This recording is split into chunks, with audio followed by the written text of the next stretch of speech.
What's up, bikers? Welcome to episode 154 of the B1KER Bar Podcast live stream.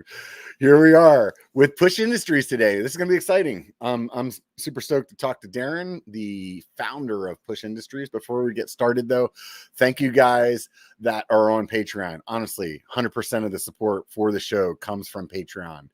I know that you guys listen to me talk about like being supported by Patreon every week on this show, but it's truly like where the support comes from. And I would imagine before I did this kind of stuff and I would listen to somebody do this on all their videos, it was annoying as hell. And I'm sorry if it is, but it really is. It's honestly the way that the support comes in. The other day I had somebody sign up for Patreon. Actually, the first person that signed up for Patreon since like February. So it's not like I'm making these announcements every week and thanking everybody because like just dump truck loads of money are coming in.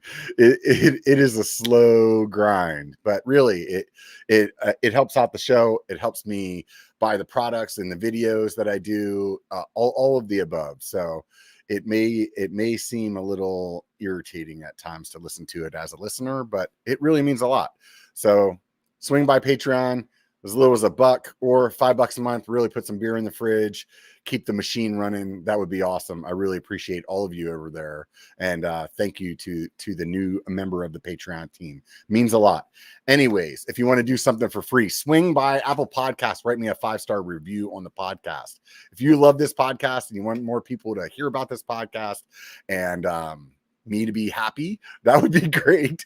The last time that one was written was in May. So come on, let's get somebody in June. It's almost over. Before next week, one of you that are listening right now can be the one that goes out and writes me a new 5-star review. That'd be rad. And then this will be the most popular biker podcast, mountain biker podcast, biker in general podcast on the interwebs. That'd be rad. I'd really enjoy that. You want something for free? Watch this on YouTube, hit subscribe, the thumbs up, all those things, tell your friends about it. Or you can swing by Facebook, Instagram, give me a little follow over there. And you know the deal. You guys know how the social stuff works, right? So we'll go ahead and pull Darren back on. How's it going, Darren? It's going really well. Right I feel slightly obligated to donate to Patreon, though, real quick. Let me sign up. No. Oh, yeah, man. I'm okay with that. You know, I was in Sea Otter.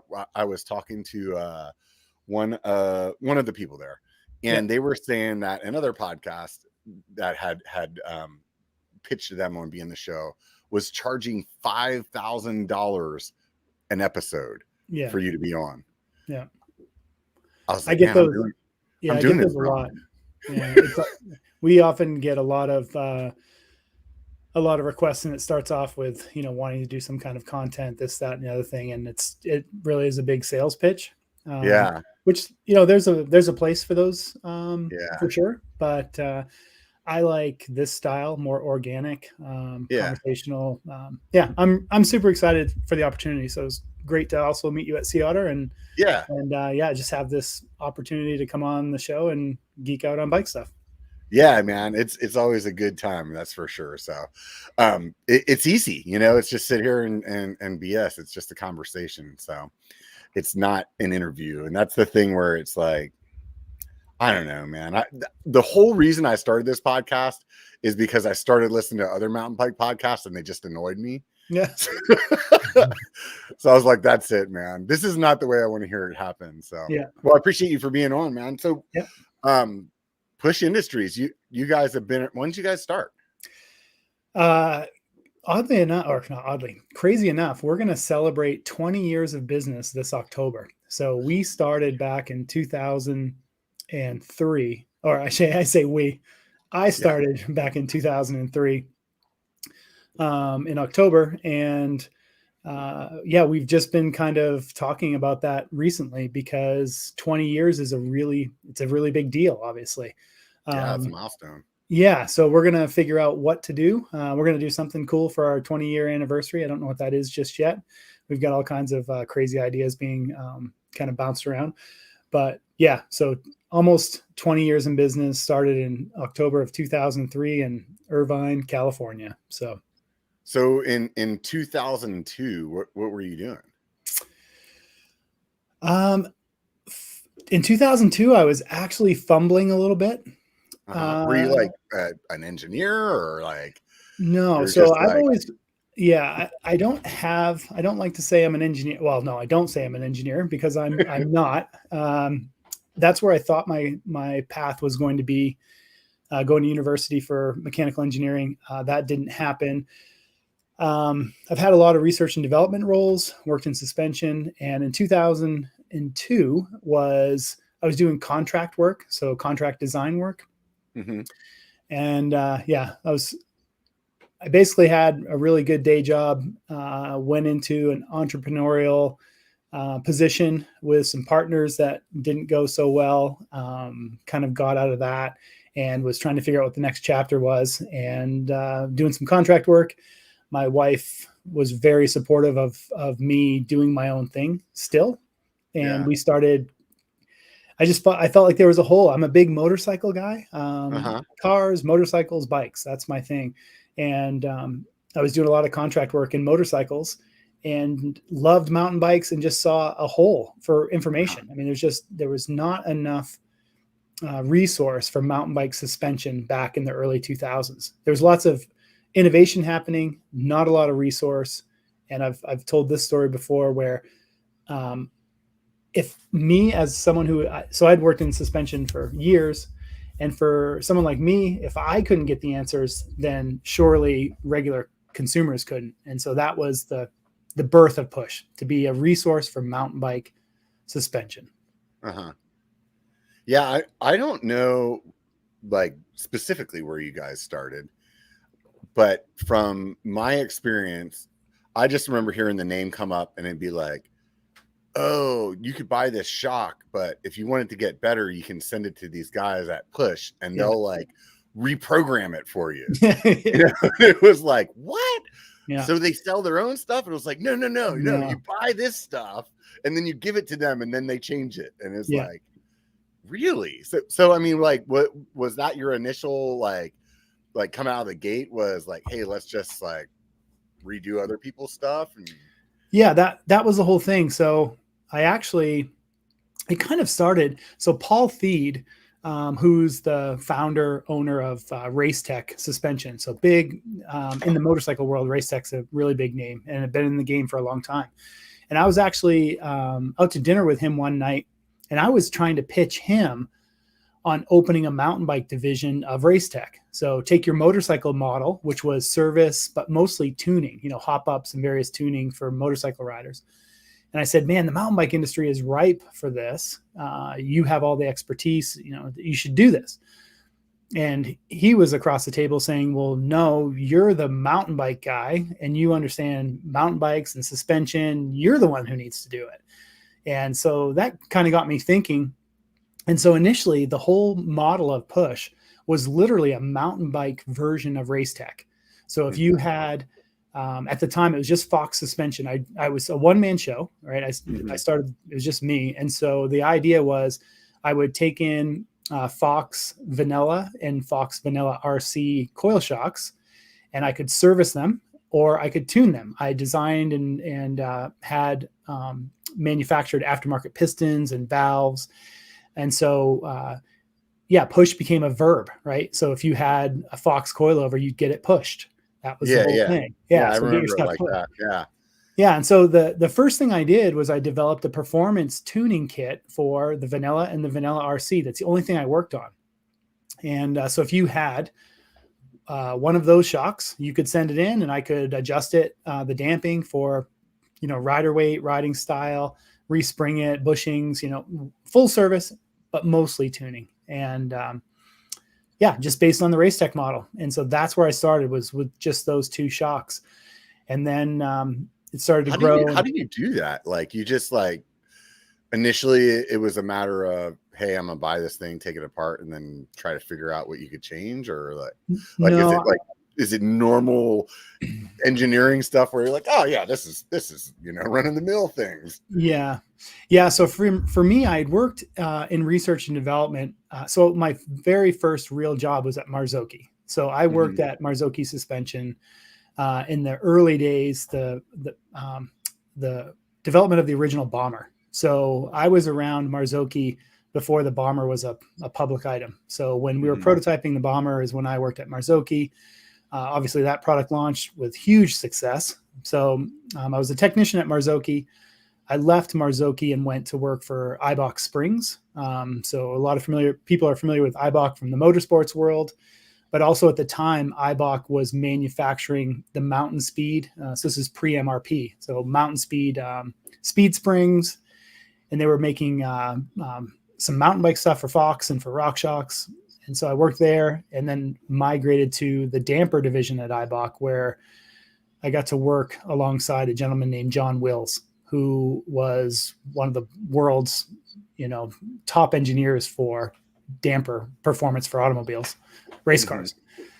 And so that's where I got my foundation on damper tuning and pistons and all of the different, high performance shocks. And I was working in dyno testing at Eibach and technician work. So I was around dampers and high performance motorcycle and car dampers, but still had a passion for mountain bikes. So I was always looking at the angle of, this is how they control brake dive in a racing car from 150 miles an hour on a straightaway.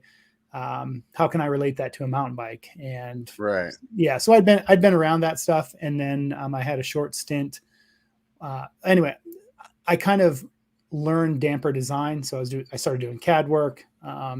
It just kind of evolved. So I really learned on the job. Right. So I didn't I'm not a mechanical engineer, but in the early days, I was exposed to a lot of really high tech shock absorber technology and was trained on how to use it, how to work on it, how to build it, how to test it.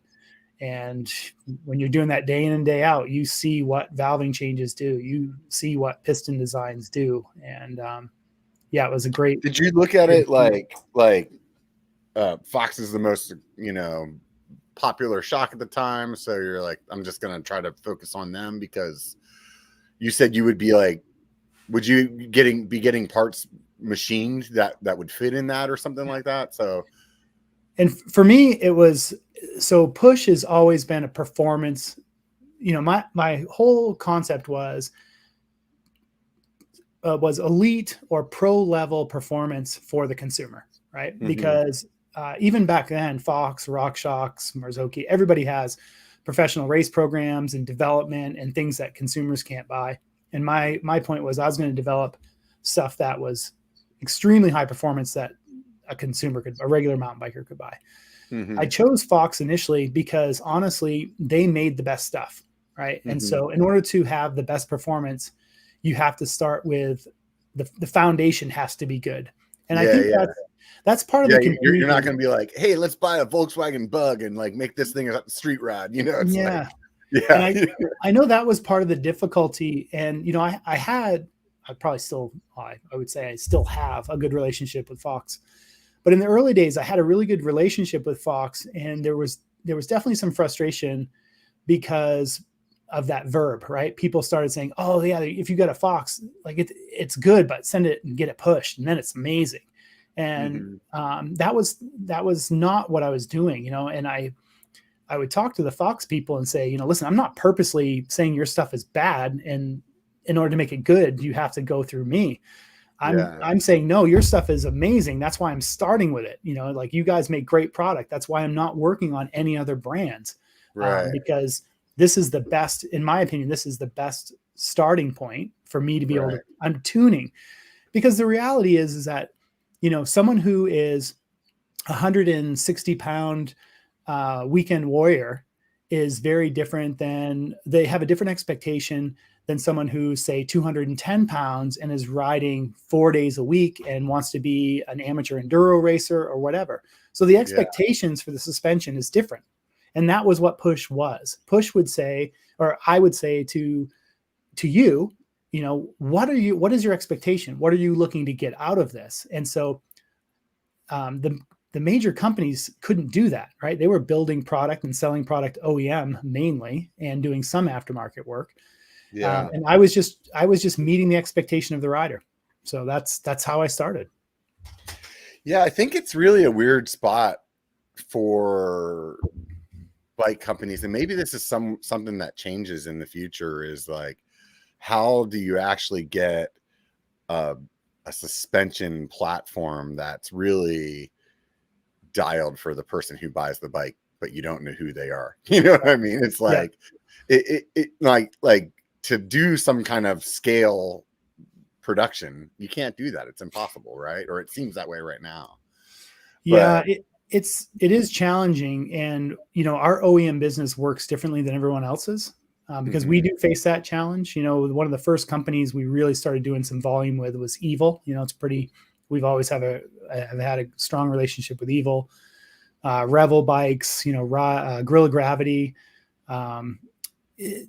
With our OEM business, the way we started was we would build, like, we started with the Evil Reckoning, and we would have 3 or 4 different damper specifications for the bike and 12 spring rates to cover all the rider weights. And Evil would actually stock the dampers and springs. And when a customer would order it, they would marry those up. And so that's how our kind of OE program evolved. And so it worked the same way with Revel, works the same way with Gorilla Gravity, works the same way with insert name here, working with Reeb now, and different bike manufacturers. But the bike manufacturer has to be a little bit creative too. They have to have a little bit of more creative outlook on how do you put a push shock on a bike. Right. So, and that's going to evolve too, because with the advent of our front fork, our OEM business will become more mainstream. And so there will be, different things to navigate. Yeah. I mean, I was going to wait till later to talk about the fork, but since we're here, let's do it. So what's going on? You guys just released that. I think you had that at Sea Otter, right? Yeah. Yeah. We, we brought it and we didn't talk about it. It was, yeah, definitely. I know I took some pictures of it. I was like, look at this thing. This is interesting. So, is it like full on, on the website ready to buy now, or is it still, still kind of behind the curtain a little? Yeah. So, it's coming. We're still not disclosing any information about it. So what you kind of saw at Sea Otter is what we've told the world, which is nothing. Man, I better put my pictures up on Instagram now then, huh? Yeah, it's I mean, it's the next evolution for us, and amazing product. It's something, we've had in development nearly 4 years. It's a typical push product, performance driven, no timelines. We're just not until it's right. It's been in production now for, about 20 weeks. So, we'll see. It's coming. Yeah. Is it like you're still working through the design? That's what's holding it up? Or are you guys having like supply issues from all the COVID mess, or? Some of it, no, the design's done. So, so it's locked in. That was what it is. Yeah. That was one of the things that there was some confusion about what people were looking at Sea Otter, and what they were looking at Sea Otter was the finished design product. We've been riding these things for quite some time. We've had the finished version in the field for quite a while. It really comes down to the complexity of manufacturing. So we've been through all the prototyping phase. What we brought to Sea Otter is what we call pre-production, which is when it's made with production tooling, production fixtures, all of that stuff. Because the fork, as a lot of people know, we actually manufacture the products right here in our building. And so, we've gone through that pre-production phase, which is just kind of test fitting all the final pieces.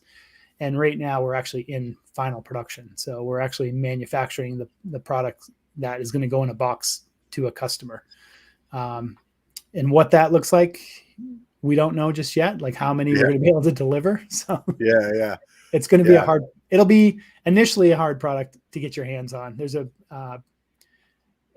pretty big waiting list at this point. So is there like a waiting list that people can get on the website or something like that? Or it's like, it's the friends and family waiting list. Right? Yeah. Kind of the in the know. Yeah. I mean, we have, we've kind of looked at it, and we have a lot of really established 11.6 shock customers. And when we were looking at delivering the first forks because they're going to be so limited.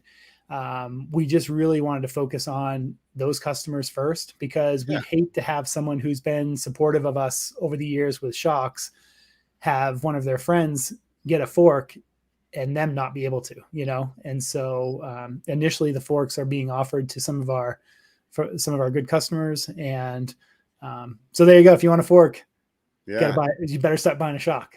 Yeah. There you go. Get on it. There's the sales pitch. You want a fork? Well, you better own an 11.6. Right. So back to the history. So you start out, you're tuning these Fox shocks and stuff like that. And at what point, I mean, did you go to other shocks first, or did you start developing your own product? No. So was working on the Fox coil shocks, and then shortly thereafter, Fox came out with their first forks, their 32 millimeter vanilla and float forks. And so we started working on the vanilla fork. So it kind of went from vanilla shock to vanilla fork. And then that's funny, man. If you would have asked me on a game show if Fox had forks before they had shocks, I would have probably said forks first. I think I would have lost my money. Yeah, no, they had shocks. They were in the shock game because they started at making shocks for Cannondale back in the 90s. Yeah. So saying it like out loud, like I remember seeing the product like that, but in my head, they've always had the fork. Like I would have thought, but no, that was like Rock Shocks or something like that. They were one of the first ones, I guess. Not Fox. They weren't around. Yeah, Fox was I believe they were the last one to market with a fork. I think Manitou, Rock Shocks. I think those guys all had forks before. And I may be wrong, man. It's been a lot of years. No, it's definitely been a minute. I do know that they were late to the game on forks, and when they came with their float and vanilla fork, it was also really awesome. It was an amazing product, and so we kind of jumped on that. We're servicing and tuning forks, the vanilla fork, which then led into the float shock and the float fork. So then by that point, I had hired an employee. So I had my first employee. That's a big leap for the company too, man. When you're like, okay, it's all right if I don't eat, but man, if I'm like messing up somebody else's dinner. So that's the migration. And so we spent, the first 4 years, I want to say, of the company was just servicing and tuning float and vanilla forks and shocks. And that's all we did. And, we were cranking them out. It was did that, like, what was your like marketing kind of like, because was it just word of mouth or? Yeah. So I prior to starting Push, so I don't know if you're familiar with Richard Cunningham. So Richard Cunningham is, I believe he's in the MTB Hall of Fame. If he's not, he should be, but Richard Cunningham was kind of a childhood idol of mine. So I grew up in a very small town in northern Maine where there was nothing going on. And mountain bike action and BMX action magazine, I lived for those magazines. And Richard was an editor and also was involved in Nishiki bikes and the Alien, one of the original elevated chainstay bikes.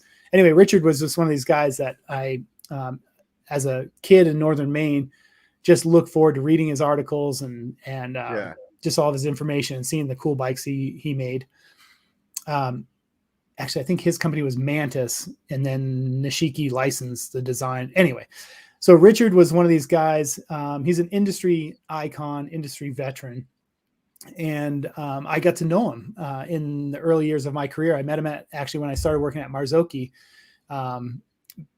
Oddly enough, we were next door to Mountain Bike Action magazine, and John Kerr, one of the photographers for Mountain Bike Action, came next door to Marzocchi and said, "Hey, we have to do a photo shoot and we're short some people. Can you come over and just, be in some photos?" And I was like, "Yeah." So I went over and I ended up being on the cover of Mountain Bike Action, which, for me was it was like mind blowing. Cause I was just, I was 20, 21 years old or something like that. And on the cover of Mountain Bike Action. And it was that was an incredible thing. Got to meet Richard through that. And then just through trade shows and Norba racing and all of that, we ran across each other's paths quite a bit. And then fast forward, to 2002. And I reached out to Richard and just said, hey, I am thinking about starting this company, a suspension service and tuning company. If I was to do that, would you help me? Could I get an article, or could you help get something in the magazine? Yeah. And he said, absolutely. Just let me know if you're going to do something, and I'll put something together. So I was like, great.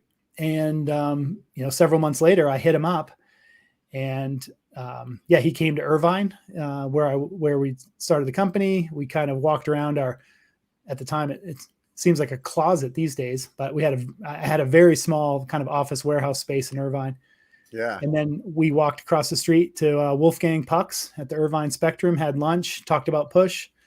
And I think it was probably February of 2004, an article, 2-page article came out in Mountain Bike Action with just some pictures and a short interview with me.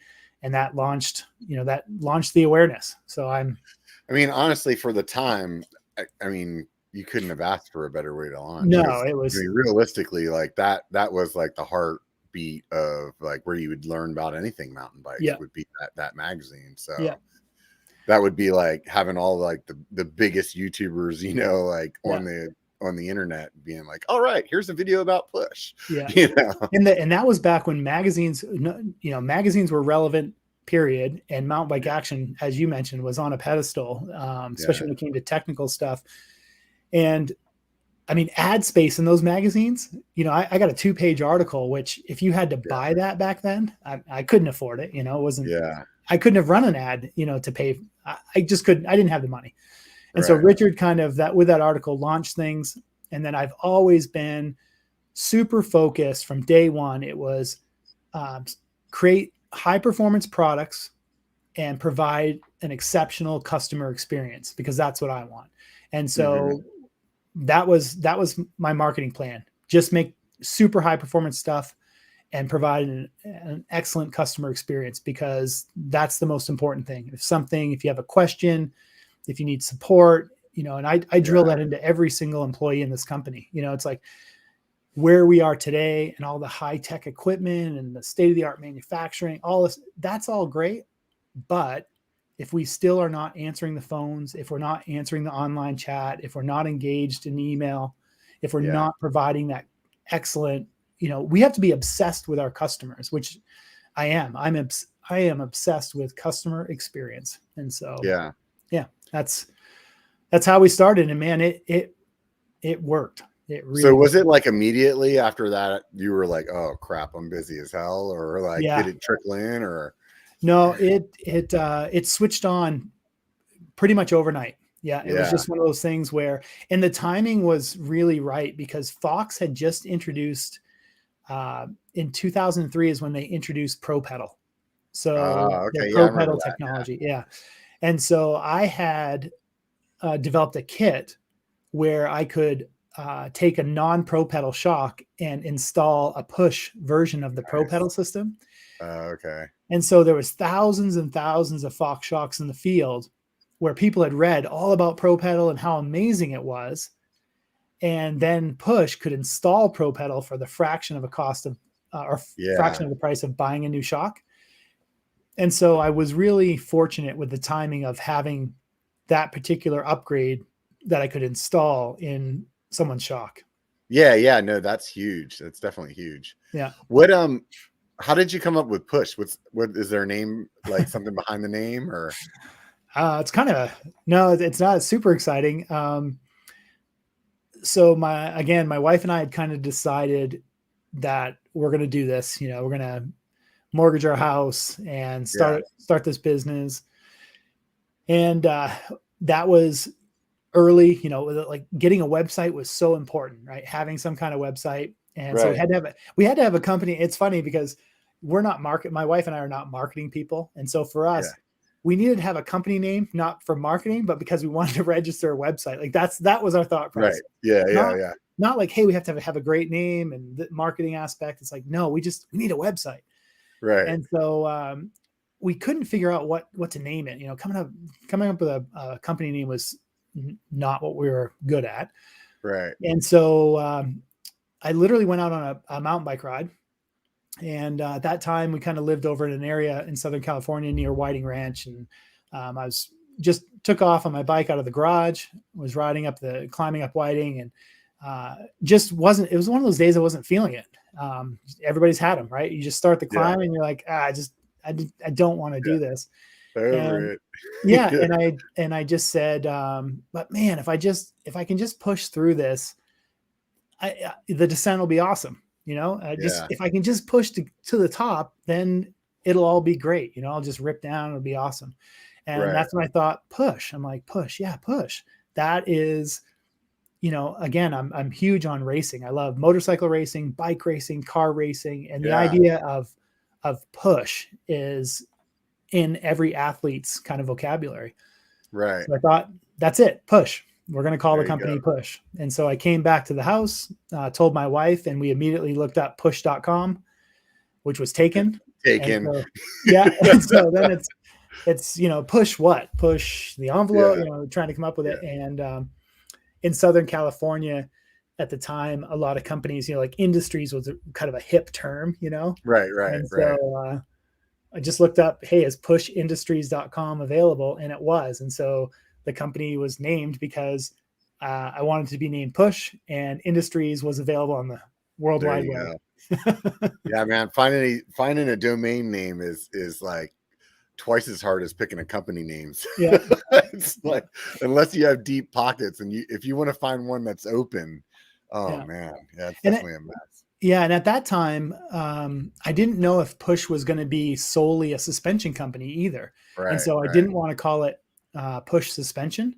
Right. Although we own that now, but Push Suspension was one of those names where it's like, wow, that locks us into suspension. And what if we need to do something else? But I have a friend that's starting a business with it's kind of like a trailer, but it's like an outdoorsy kind of thing, like almost like a revamped teardrop kind of thing. Yeah. And like bike trailer. For like outdoorsy people, let's just say, you know what I mean? So the way his is like, basically you can pull it with a car. You don't need a truck. You can, and it shrinks down so you can put it in your garage or whatever. So there's some other products sort of like it, but not exactly. Anyways, he had some names, and I was trying to tell him, I was like, look, dude, just keep it vague. Out of my experience is like, don't lock yourself into like expeditions or like, if it's this and then some other word, it just shorten it up to the shortest version and go with that, Yeah. We can all learn from Apple. It's like, Apple. Exactly. It's so true. And it's, I don't know. I've been through some rebranding processes in my professional career, and they definitely had taught me some things where, like when I started this, my YouTube stuff, it was like, I want something that's so easy to remember, and I ended up with Biker. Just had to spell it funny. Yeah. But that's really interesting. I love hearing the like how those things came about. It's funny because your story is pretty close. I became friends with Jake from Project 321. I remember I asked him how he came up with the name for his company, and he's like, I don't know. I think we just needed like something to put on the form. Right. He's like, this sounds good. Kind of like you were saying with you and your wife, like no marketing thought behind it at all. It's like, and it's stuck. It's funny how again, it's not being marketing people, just coming up with it. Again, in the early days with getting your suspension pushed, and it's actually it's worked out perfectly without even I guess that's how some of the best things happen, right? Just without trying to, I think had we probably put a lot of thought to it or hired someone to try to, sort it out for us, we probably would have come up with a name that isn't true to our identity, Yeah. There's probably some worthless website on push.com now too. And you're like, man, if I could only get that one. Honestly, I haven't looked, so I wouldn't know, but I'm sure it's one of those things there. I've been in tech for a long time, so I've had a handful of websites over the years, and I own a domain Geek, that's G33K. Oh, okay. And back then I wanted the .com because back then, like it was probably around the same time you were looking for yours. Right. Like if you didn't have a .com, you were not a website. Right. Like you know what I mean? If you had a .net or a bit or something else, like nobody even knew that there was another something other than .com back then. Right. You know, and so I wanted this like geek.com and it was taken, of course. So I ended up with .net, but I would always like watch. And there was nothing on the geek.com website, like not even a splash page or anything. Yeah, just parked. Right? Yeah. And because I don't even think back then when I bought it, I don't even think you had to have a park page. Like now it's like, if you don't have a park page, somehow you can lose your domain or something like that. I don't know. And I remember sending the guy a message and being like, look, dude, you haven't done anything with this website in like 3 years. Like, why don't you sell it to me? You know? And he's like, oh, no, I'm working on something. Yeah. And like the next day he put up like just geek.com on the page and that was it. And then it stayed that way for like another 5 years. And I was like, oh man. Yeah. You can have it for $275,000. Right now he's probably, probably $1 million, man, if you want it. Yeah. But yeah, anyways, here we are. So how do you get from working on other people's shocks to the point where you're like, okay, I'm going to do my own thing? Yeah. So, as I mentioned, kind of the first 4 years was just kind of servicing and tuning Fox suspension. We had to move to Colorado as well. So started off in Southern California and then moved to Colorado, Northern Colorado, for quality of life. It's just getting out of the Southern California area. My oldest son was getting ready to start kindergarten. And so the idea of, like a lot of people in Southern California, we had daydreams of living somewhere else. Yeah. Anyway, we packed things up. We also needed another employee. So I had one employee in California and we were looking at what was next. And we figured we've been daydreaming. If we hire another person, do we hire here? Do we want to move? So we ended up moving to Colorado, and the business in Colorado started to grow pretty aggressively. So pretty soon it was like we had, there was 3 technicians and 4 technicians and 5. Was it like geographically growing? Is that what you're saying? So like you were getting more people actually in Colorado, or just the business itself? Yeah, just the business. Yeah. I mean, word really, because by then, when we moved to Colorado, it was 2005. So it was the spring of 2005. And, all of a sudden, website forums, message boards, like those started to become a really big thing. The MTBR, .com message boards, those things. And so word spread much. So now that was like the transition from magazines to message boards, where things started to happen much more quickly and a lot more reviews. And as we all know today, they're customers interacting, people giving their real life, experience. Yeah, you got 30 guys on a thread all saying like, dude, this thing changed everything. Right. Anybody that reads that thread, they're like, oh, I'm in. Yeah, exactly. Yeah. So business grew exponentially. So from 2005 to 2007, things started to get really crazy from a volume perspective. And we got to a point where we had a number of customers that became regulars, and they always would say, hey, if you made your own shock, then I wouldn't have to send mine to you. You could I'd like to be able to just buy one. And so that kind of started in, I'd say probably 2007, 2008 is when people started to talk about that. And then we started to develop more and more products. We brought in, we actually hired, like an actual mechanical engineer, and so our testing capabilities, our design capabilities, our prototyping everything started to advance. And so then it was probably 2010 is when the request for us to build our own shocks started to really grow aggressively.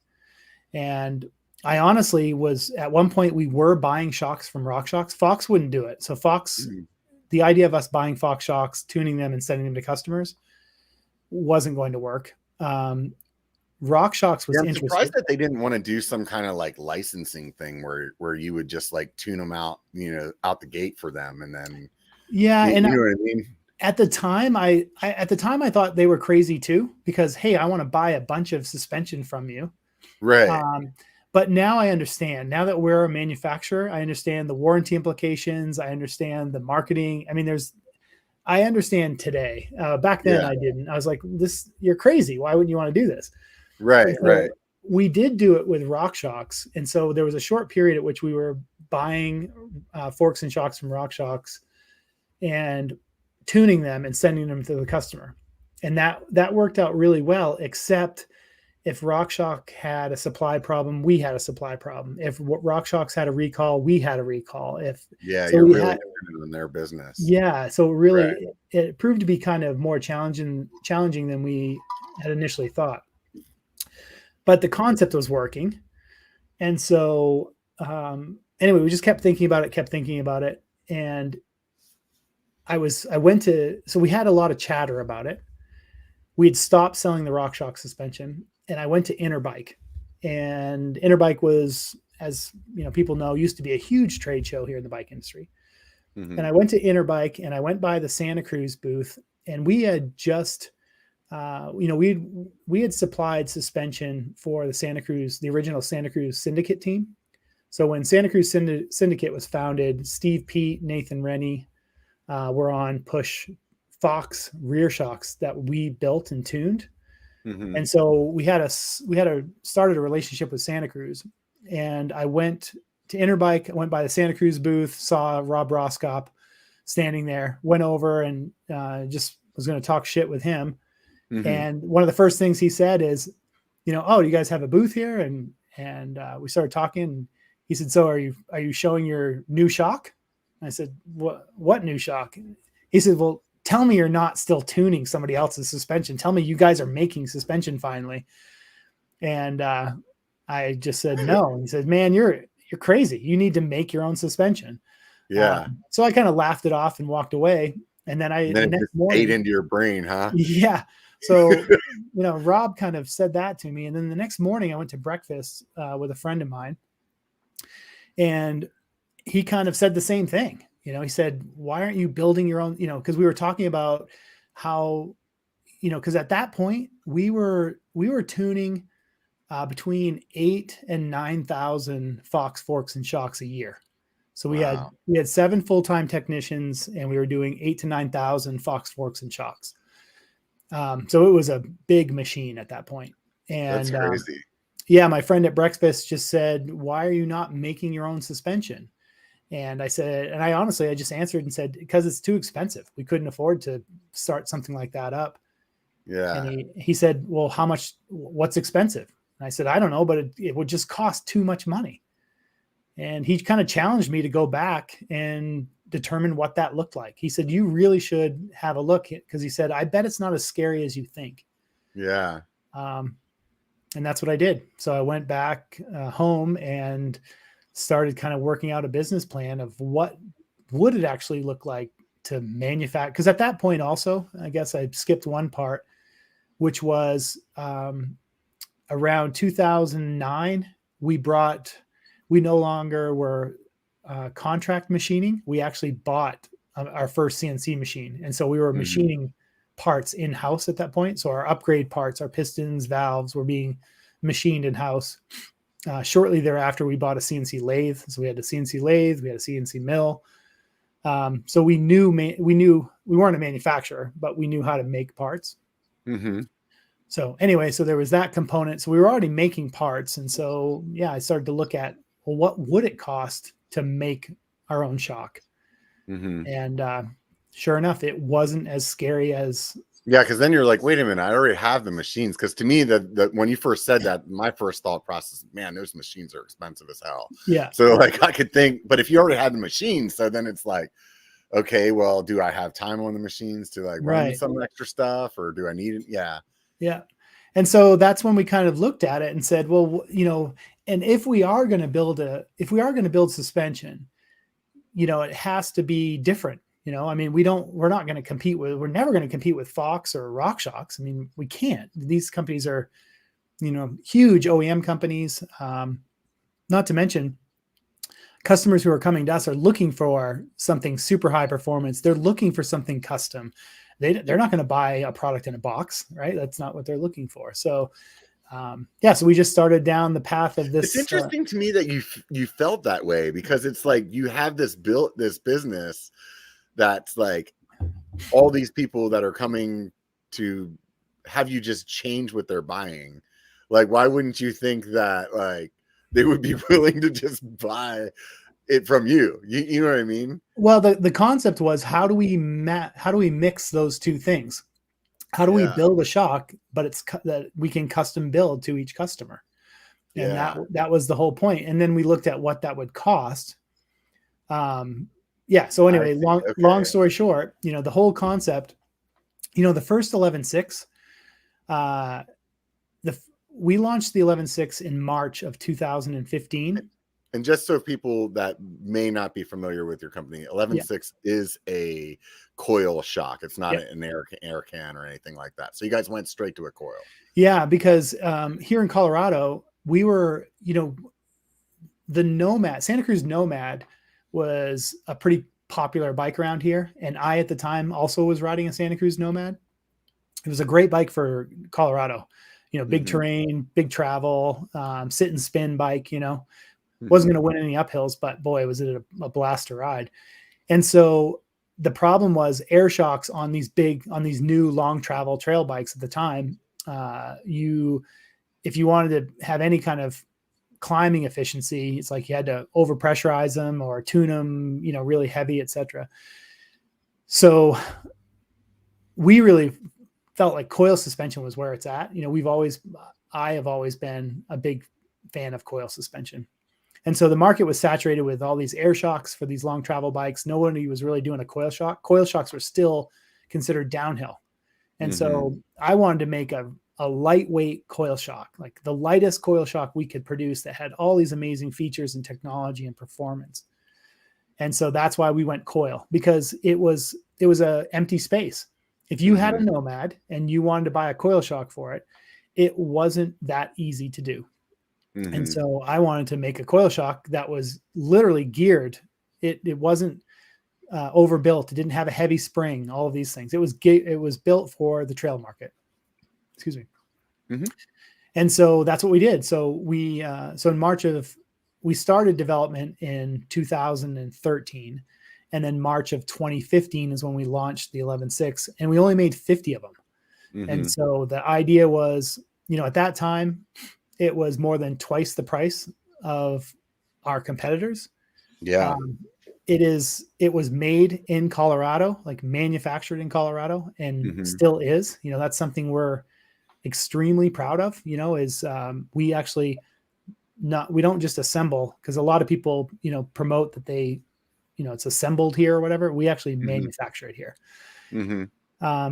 And we combined those two elements, which was, boy, I got like mega sun. Sorry about that. Yeah. Don't worry. We combined a complete product with that custom tuning. And that was the whole point, is if you had a Nomad, we found out, how much do you weigh? What bike are you riding? What are you looking to, how do you ride it? And then we're going to build you a shock. And that's still what we do today. The 11.6 is still a product where not only do we build a different version of it for different bikes, but inside of a bike, we build a different version of it. So if you have a current, Santa Cruz Nomad, there isn't just a single shock for it. There is multiple shock specs that we build for that bike. Interesting. Yeah. Why the name 11.6? So, we just did a little Instagram short on this one. So the 11.6, we use SolidWorks. Internally, we use SolidWorks simulation, 3D design, all of that stuff.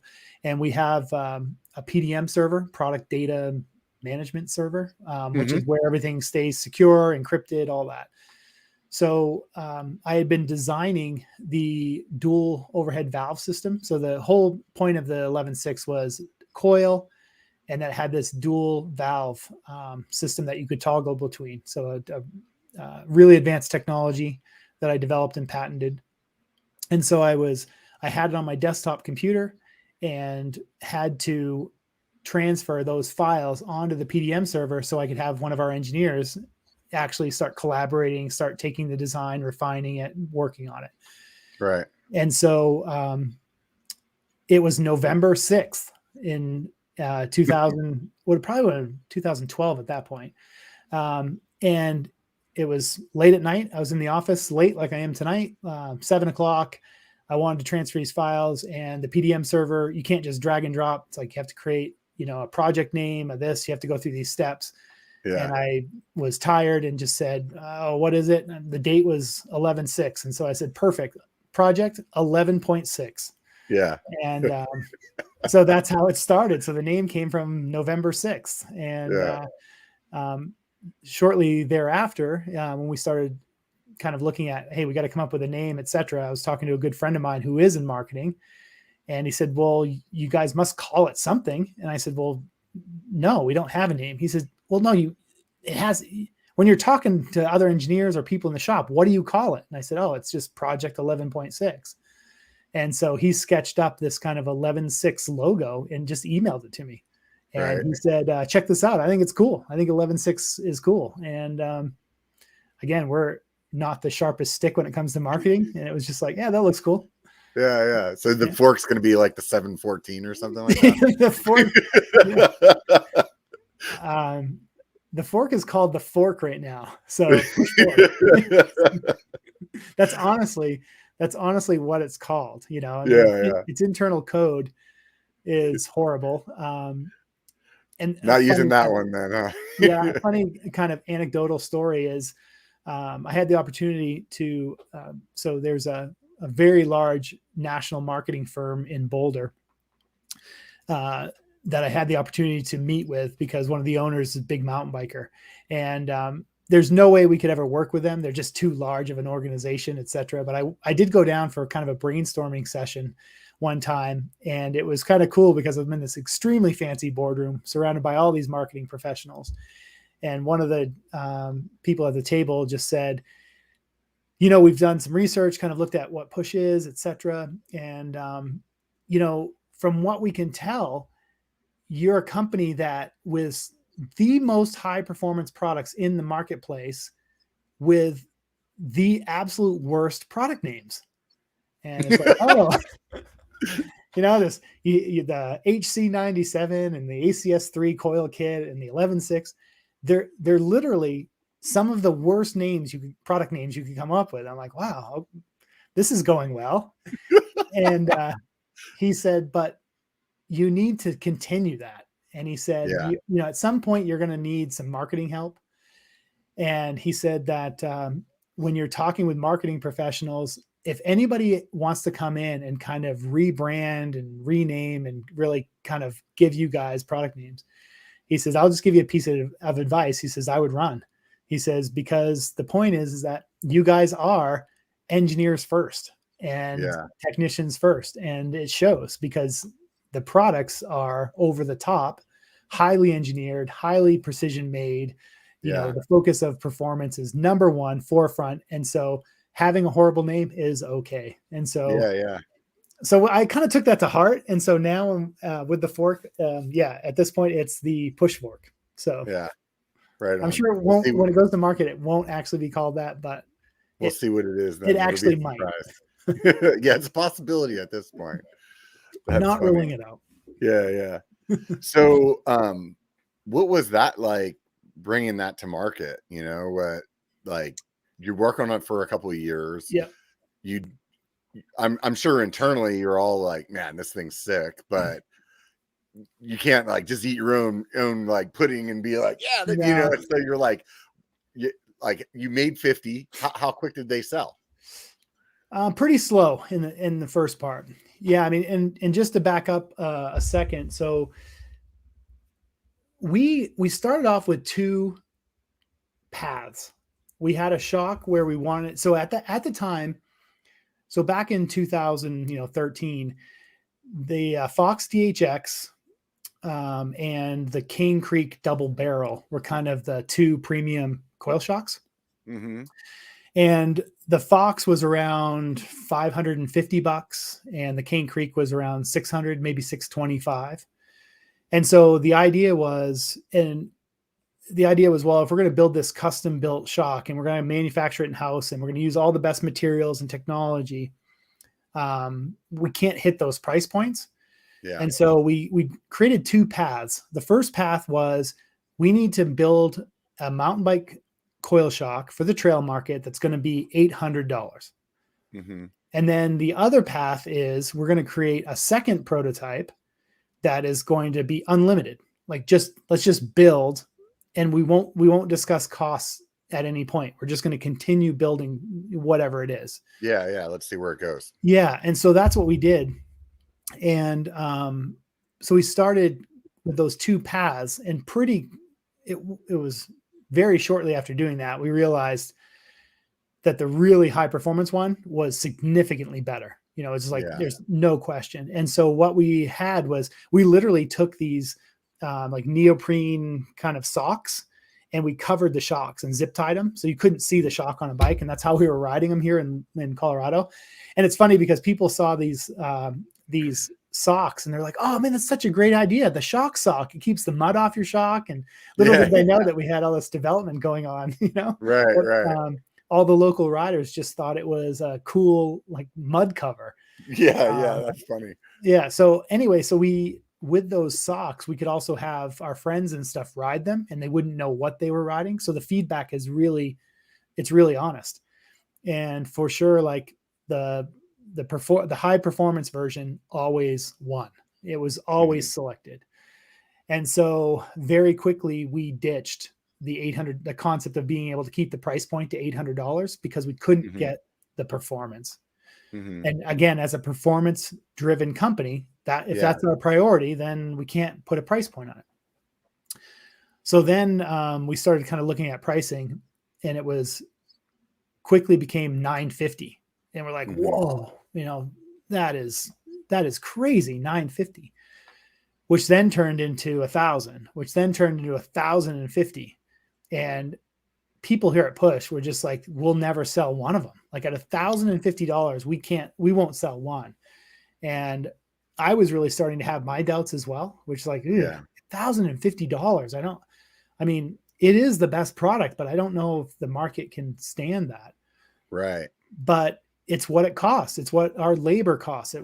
Our machining, our materials. It's just what it costs. And so fast forward, we're closing in on, we built the finished product and priced it all out. And I went downstairs and told everybody it's going to be $1,200. And, and it was just like, yeah, I don't think we're going to sell like more than 5. And it's like, it sounds about right. So then you make 50 of the $1,200 ones. Right. So then we decide like, hey, we're going to make 50 of these things. We're all in on the deal.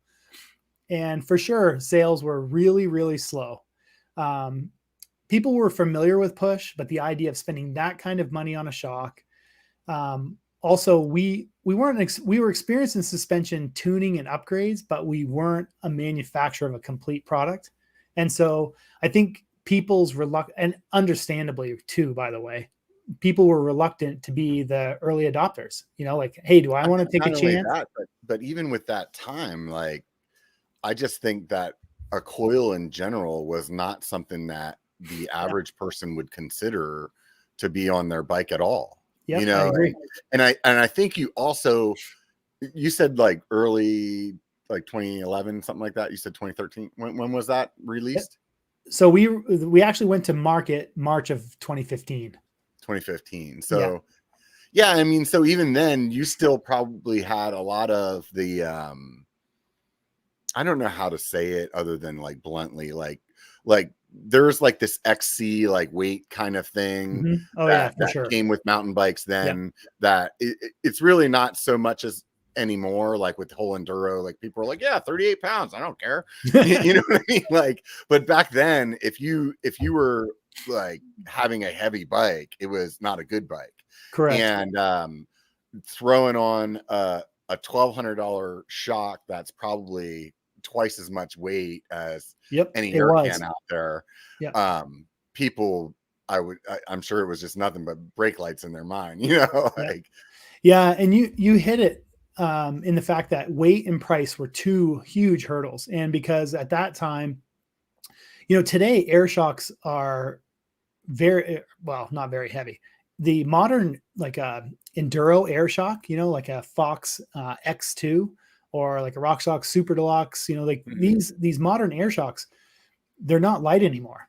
No. But yes, in 2015, we were competing. So, excuse me, the Santa Cruz Nomad, the option was you had a Fox Float X or a RockShox Monarch, I think it was.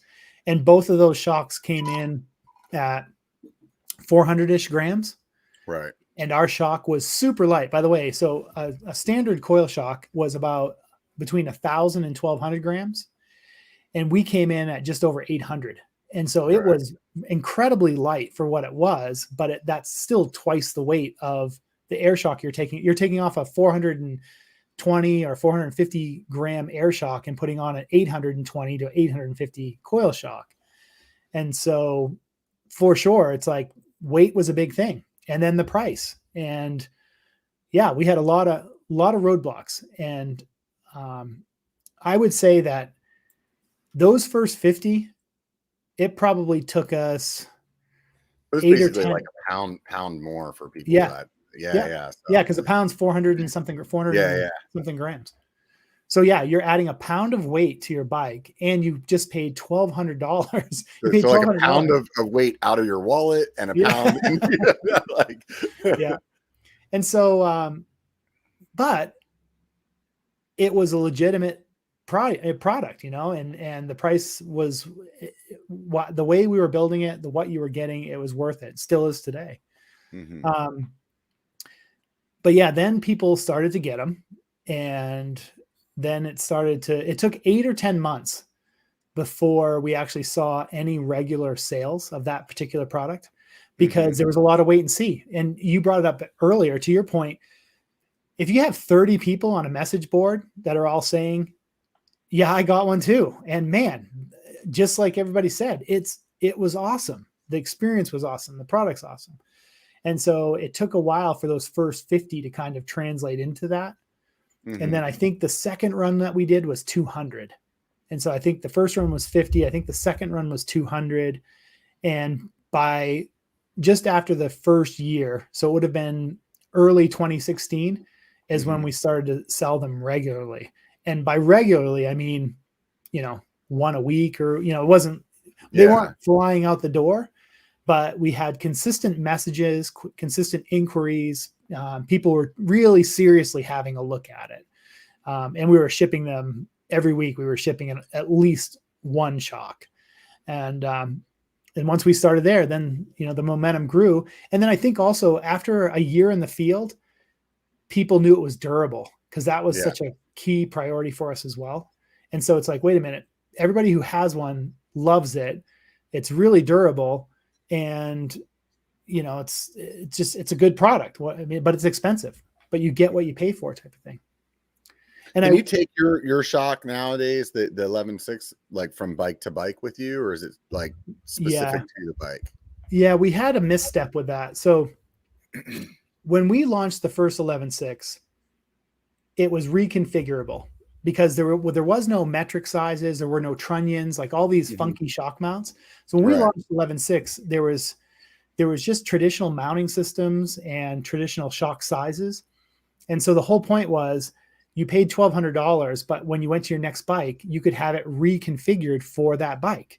Right. And it was a pretty reasonable cost to do that, because the idea of changing the length and stroke and springs, and so you could get your shock serviced and reconfigured for a reasonable price. And that was a huge selling feature. And I would say that probably 3/4, 75, 80% of people who were buying the 11.6 initially, that's what they bought it on. They bought it on the fact that, man, it's a great product, great customer experience, and I can take it to my next bike.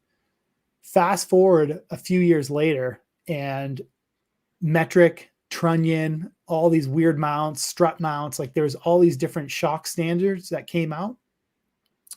Thank RockShox for that one. I'm not mad. Yeah, right. So, but these new shock standards came out, and I would say that is one of the few times I think Push has really stumbled, because we didn't manage customers very well during that period because customers had shocks and wanted to take it to a new bike. And the cost of doing so was so ridiculous because they had a standard mount and now they had to go to a trunnion metric. And so now new head units, new this. And in hindsight, like, oh man, I'm basically making a new shock for this person at that point. Yeah. Okay. Yeah. And I will admit, and I will take responsibility that as a company, we didn't do that well. Yeah. It's one of the missteps that we've had as a company because we went through probably a 2-year period where we really messed up on reconfigurations, taking it to another bike, and we put customers in a bad situation. And so fortunately now, because metrics and trunnions and all that stuff have become more standardized, the reconfiguration cost is back to being more normal. Yeah. But also we adopted a trade-in program, and that's the thing that we should have done and didn't do back then. So I know there might be some people, even watching this, listening to this, that will say, yeah, I bought one of the original 11.6s and I ended up selling it because the reconfiguration wasn't good. And that's what I bought it on, and push sucks. And I feel bad because I can't admit that we did that poorly.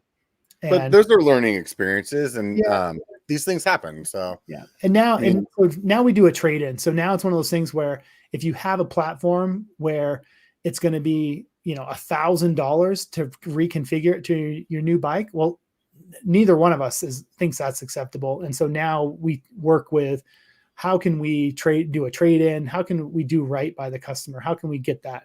What do you do with the one that you receive? It depends. Some of them can be reconfigured, refurbished, and we can sell them as a refurbished shock. Yeah. Yeah. So we do have some refurbished sales. It's not super common, but sometimes if someone's looking for a good deal, they can email into our sales department and say, hey, I have this bike. Do you have anything refurbished or something? We don't really publish that stuff.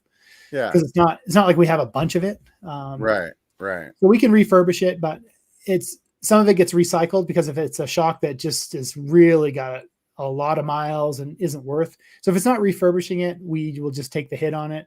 If it's worth refurbishing, we will. And then we have an opportunity for people to have another option to buy our product. But ultimately the program's there to just make sure the original buyer of an 11.6 we're doing right by them. Yeah. That's cool. That's awesome. I mean, at least you learned from your mistake and you pivoted and you have an option for people now. Yeah. So essentially when you buy one now, they are though in a way made for that specific bike. Correct. So because of the different suspension platforms, that's kind of why you got it is the way that it is. Yep. Yeah. We actually develop. So one of the things that we do, and this is a common question we get a lot, which is, hey, I'm looking at the bike list on your website, and how come you don't do this bike or this bike? How come you don't offer a shock for this brand or this? And it's because we actually physically get every single bike and test it. So, like right now we just finished up, it's not public information yet, although it's about to be, because I'm about to say it, but we just finished the Trek Fuel EXE, the Fuel and the Fuel EXE. So that's a new fitment that we're going to be offering next week. And so the way it works is we actually work with Trek on the fitment. We get the bike physically here. We test ride it stock. We test ride it with prototype shocks. And it's not just different valving. We actually use different mechanical parts. We have different types of bump stops, hydraulic bottoming control, like all these different configurations. So the shock that you can have two 11.6s that are the identical size. They both go on same, you can have two shocks that are 65 millimeter stroke that go on 160 millimeter wheel travel bike, but they're built differently. They actually have different bump stops and different this and different that, because they're actually built bike specific. And that's the big difference between what we do and a production shock. So the recipe is what we call the fitment, or the recipe for each shock is specific to each bike. And that's how we do it. That was something I wanted to ask you. So I'm glad that you kind of touched base on that, because at the end of the day, first of all, the first time I ever rode a coil, it completely changed my perception of what suspension feels like. Yeah. And like, I just, like every other person, like the people we were just talking about, like heard all these people say it was great, but the cost barrier to try one was like, man, I don't want to spend over $1,000 for maybe it's better. You know what I mean? Regardless of how many people that told me, it's great. Yeah. But man, holy shit. Once I tried it, it was like, where's this been all my life? Yeah.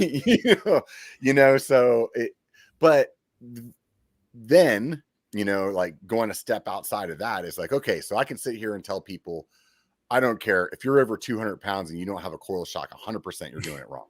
Like 100%. There is not a doubt in my mind you're doing it wrong. But then most bikes, right. Okay, I'll give you that. Yeah.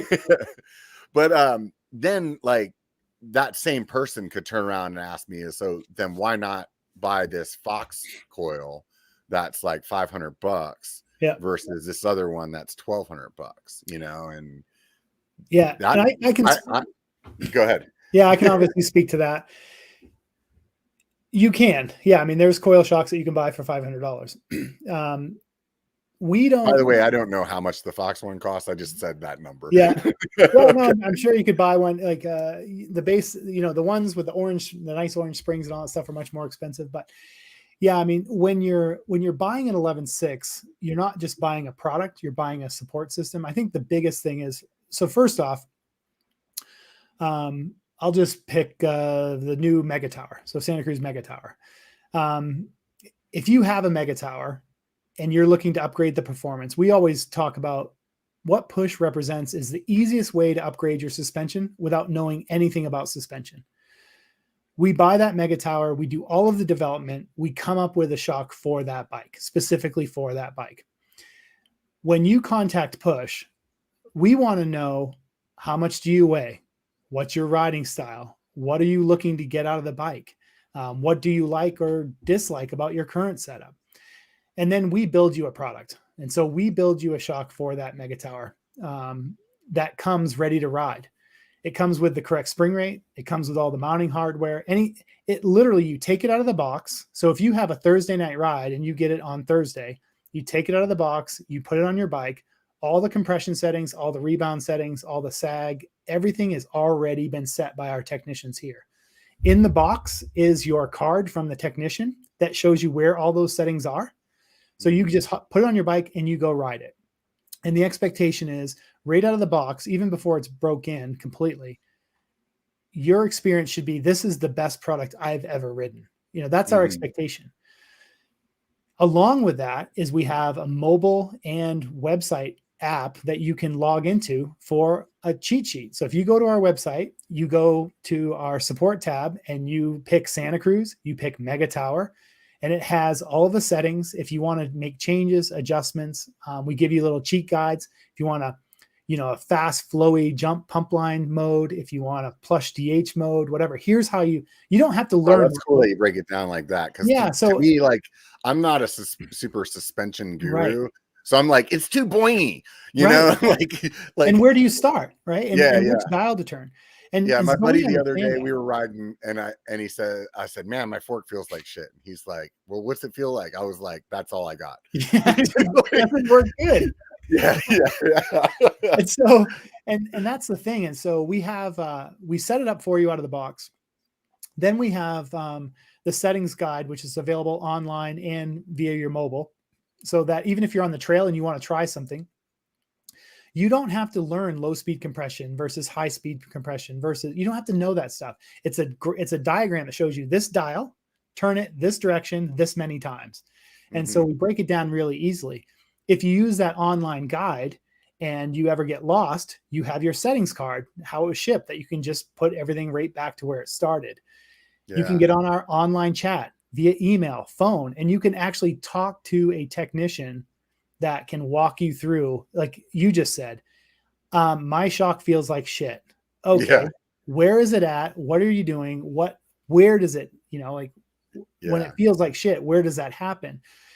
And so you basically have a professional support network via online, phone, email, well, whatever's convenient for you, so that you don't have to learn about suspension. Again, it's the easiest way to upgrade your suspension without knowing anything about suspension. And that's really what you're buying. You're buying the product, you're buying the experience, you're buying the professional support network. And which is why we offer a 60-day performance guarantee. Because if in fact you get your shock and you ride it and you go through the settings, you talk to our technical team and they're not able to get you 100% where you want it, you can send it back and for free, we will redo it.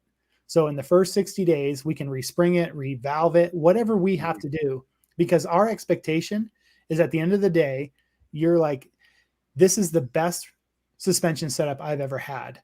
And honestly, even rewind back to 2014, 13, 14, 15, when we were finishing up the first 11.6, we knew, people couldn't get this product death of this product was when people said, yeah, it's pretty good. Like, whoa, wait, pretty good. No, this has to be the best thing you've ever ridden. That's the expectation. Yeah. And so even today, that is our expectation. We are not happy until you say, this is the best setup I've ever had. And we provide a whole support network to make sure that you get there. Don't search for mounting hardware, what spring rate you need. You don't need to know anything about it. We just need to know, how much do you weigh? What bike are you on? And what is your riding style? And are there any special notes we should know about? And with that, we're going to make sure that you get the best suspension you've ever had. Yeah. With the, I think one of the things with coils that's tough for people is the weight thing. It's like, oh, I need a different spring for how much I weigh. Like, just generally, how much weight, like, do you have, like, sway in a spring? Like, is it like 20 pounds? Is it like... Yeah, plus or minus 20 is really the limits. Yep. And it varies based on, we have really comprehensive spring guides for each bike on our website as well. And so you kind of have to look at where the overlaps are too, So, generally speaking, the other thing that we do that's different is we offer our springs in 25 pound per inch increments in order to really fine tune. So the normal is 50 pounds. So 50 pounds per inch is the normal spring rates that are available on production shocks. We do 25. And again, it's how do we squeak the maximum performance? Well, we have to even fine tune the spring rates. And so because our spring rates are 25, you've got a finer resolution or overlap between spring rates. And so, 15 to 20 pounds is kind of where you see those swings.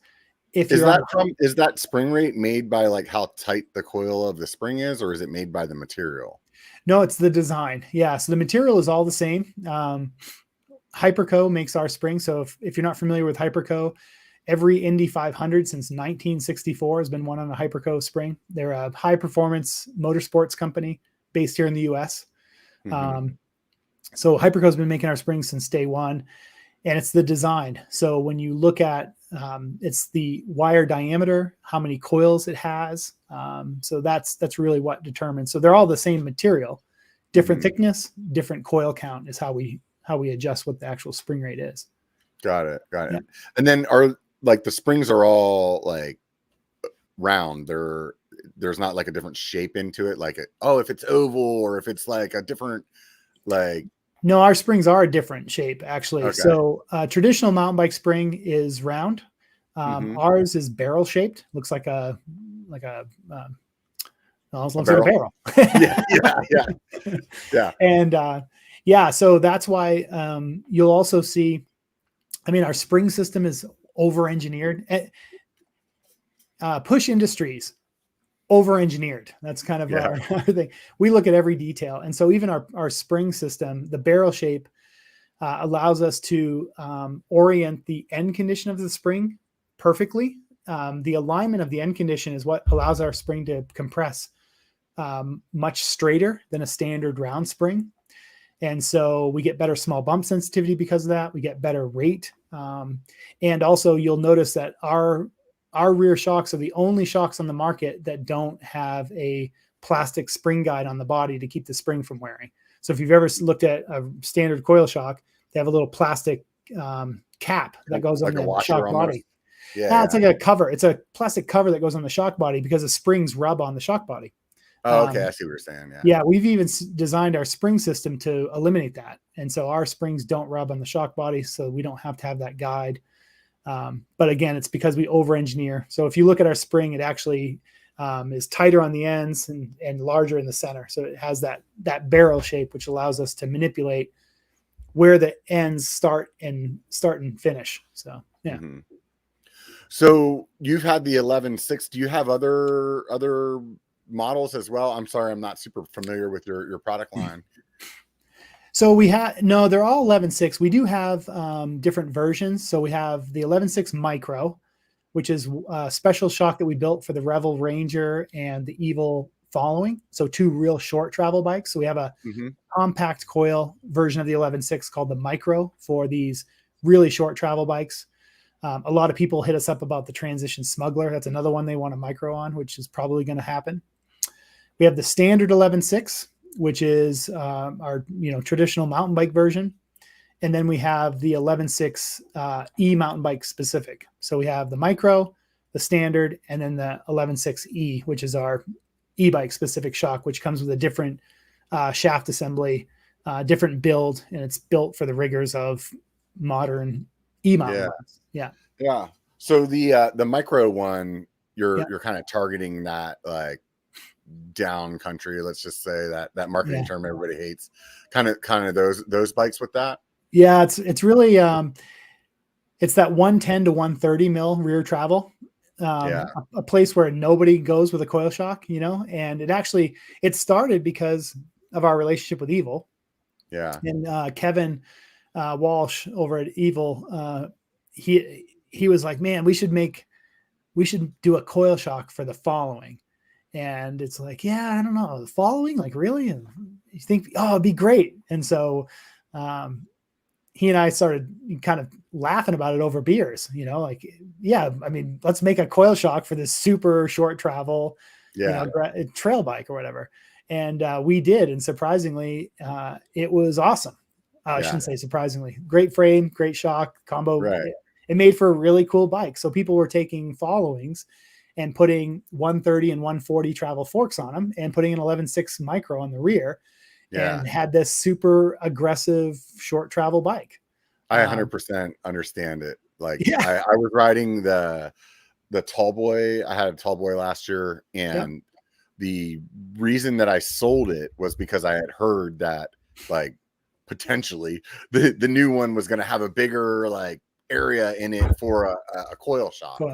And it was in that time that I was riding that bike that I also had my longer travel bike that I had a coil on, and it was like, dude, this thing has changed the way I feel about riding to the point where I don't want to. It's like either I want to ride a hardtail with no rear suspension or something with a coil. Yeah. And that short travel bike, it's still super fun to have, that kind of responsiveness of it. But once you get used to, and I hate using these words because it's like, but like you're so planted on a coil, and the way that it feels when you drop off of something, like, I don't know how else to explain it, but like the way that like you just feel that like spring rate engage. Yeah. And it just feels so like predictable, and it's like I'm using all the words everybody uses. Yeah, it really comes down to, the big thing with coil shocks is they have so much less friction and drag from seal systems that you get this amazing small bump sensitivity that people are all familiar with.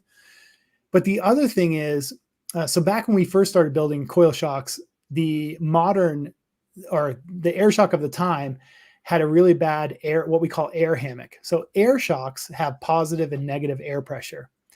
And there's a point so when the shock is fully extended, you have full negative pressure, full positive pressure. As a shock starts to compress, the negative volume grows and the pressure drops, and the positive pressure climbs and gets smaller. Well, there's a transition to where they kind of are equal in volume and pressure. That's not really saying it right, but there's a point at which in the stroke of the shock where instead of the air spring rising, it kind of levels and then rises again. It's when the positive and negative pressure, it's what we call the air hammock. Okay. Makes sense to me the way you explained it. And so 5 years ago, air shocks had a really bad air hammock. And so when you would notice that is when you're berm blasting or riding kind of single track where you have switchbacks and you push into the rear wheel and it's like support, and all of a sudden, whoa, it felt like the bottom fell out. It almost felt like the tire like rolled. And so modern air shocks with advancements in high volume negative springs and all these things. So the air spring technology has advanced a lot, but you still have an air hammock. All air shocks still have that kind of push and pull of the air springs. And so what you're describing that you like from a coil shock is the lack of that hammock. And so when you drop off something, when you push into the rear suspension, it kind of supports it. When you push into the suspension, it's predictable. You push and it loads and it loads and it loads. And at no point does that loading characteristic change. Yeah. Whereas an air shock, you can load it. Oh, there's a weird spot and then it loads again. So that's what you like. Yeah. I noticed it a lot too in like, say you're going through a berm that had a bunch of brake bumps in it. Yeah. And before on an air shock, it would be like you went through and just be like, feels like your teeth are just going to chatter out of your head. And you're just like, and you come out the other side and you're like, okay, sweet. And that was, one of those rides when I first was on a coil and I went through a section like that. Yeah. And it was like, wait a minute, did they fix the trail? Yeah. Like I honestly thought something changed on the trail. Yeah. And then I realized like, no, that's my suspension. And it was really just such an eye-opening experience. Yeah. And that type of characteristic comes more from the friction element. Mm-hmm. So like braking bumps, etc., coils tend to feel more plush because of the lack of friction. So that high frequency movement is easier. Yeah. And that's why even again, with our product, we really focus on friction, reducing friction everywhere, because anytime you can reduce the friction allows you to add control. So now we can control it with damping and different systems by eliminating it. And coils are really good at that particular characteristic. So why go from the coil to a fork instead of like the coil to like, how can we do air, Consumer demand. So it's sort of like the 11.6. You just have a lot of people over the years that have been saying, when are you guys going to make a fork? Yeah. I mean, we have been absolutely beaten down over the last few years by customers who have 11.6 and want a matching fork because they get their rear shock and immediately it's like, wow, this thing's amazing. What about my fork? Like I want my fork to feel like this. And so obviously we're very interested in having our own front fork. Listen, if I'm being honest, I don't like having a push shock and a Fox fork on my bike, right? I want a push fork personally. Yeah. So part of it is that, part of it is consumer demand. There's a number of reasons for it, but ultimately before moving into another product, we want to have a match set, right? We want to have, and while I can't really disclose details on the fork, it should be obvious that we're targeting the 11.6 customers, right? So if you have a bike that has an 11.6, that bike is really what we're gearing our fork towards, So it's just having that match set and to get people off our back. We hear you. Yeah. If I ask anything to do with the fork that you can't answer, totally, tell me because I'm going to ask anyway. But like when you were, sitting down in that initial like phase of, okay, let's think about this fork. Yeah. Your market was just 11.6 or it was like, hey, we want to hit those enduro kind of riders, or it was just like, how can we pair up a suspension better? Yeah, it was just, our focus with the fork was for sure just 11.6 bikes, that travel, that category. We want people who have an 11.6 to be able to have a push fork. And so we want it to be complementary. So the fork, the the whole idea behind it is the same as the rear shock. Ultimate performance. We're not going to hold anything back. We're going to build the most high performance fork the mountain bike world has ever seen.